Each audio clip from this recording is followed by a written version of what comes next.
Thinking back to this temple, we're immediately transported to the long sloping path leading up to the heat in the tundra of rural Guanajuato, in central Mexico. On each visit, we felt the excitement at the finding major process made by the builders. After spending almost 6 hours on the road and greeting the Krishna worshippers briefly and climbing up to a slope for 20 minutes, the structure of this majestic temple loomed up like a pyramid disguised as the mound. I visited it more than 15 times, and the thrill was always the same.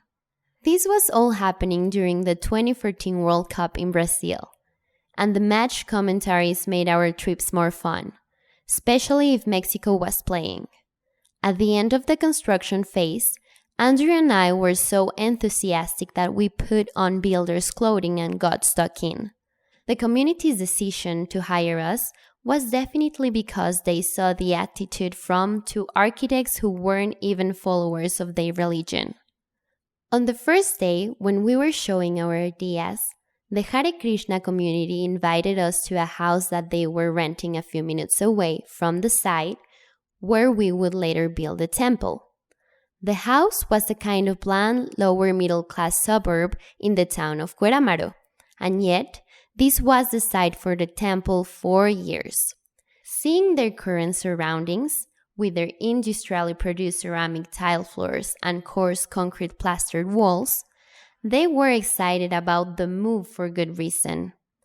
Since almost all of these communities had extremely tight budgets, we felt that building it together would help make the final construction their own and building their trust in us.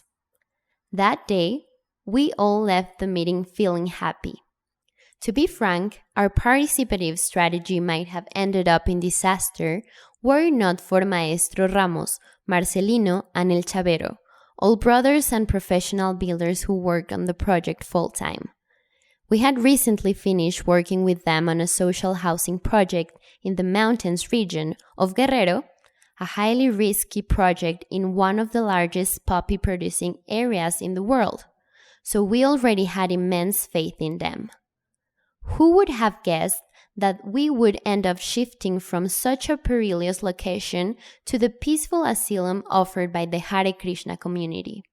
I do remember, though, how they were disgruntled about their imposed diet of lentils, bread, no meat or coffee or Coca-Cola.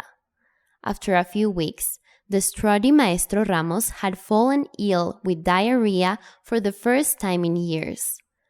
Once we spent the entire week with them, and I remember that once a small lynx came down from the hill, emerging among the plants like some Wes Anderson character, before disappearing for good. The workers called him Upi, and it became a running joke to talk about catching him to make a tasty Upi taco. Since the temple was some distance from the nearest town, there were no public utilities, and it became a strategic challenge every time we had to pour concrete or get some iron work done.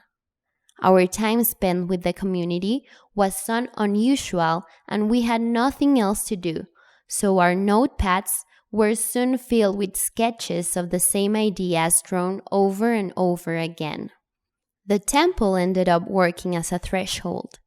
Unlike its wild surroundings and capable of making them look like a painting, we used raw materials inspired by Japanese wabi-sabi, the aesthetic of beauty as being something incomplete. With this in mind, we set the community to work on wire brushing the pine wood floors so that they would feel its grains when they walked in barefoot.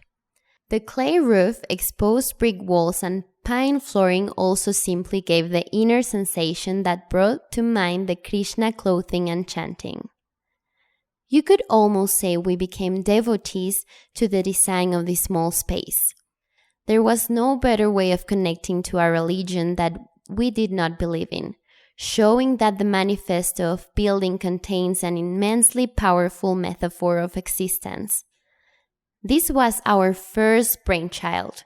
We do not know how it aged, but unlike in the case of some other projects, I'd be happy to return and find it abandoned, like an archaeological ruin.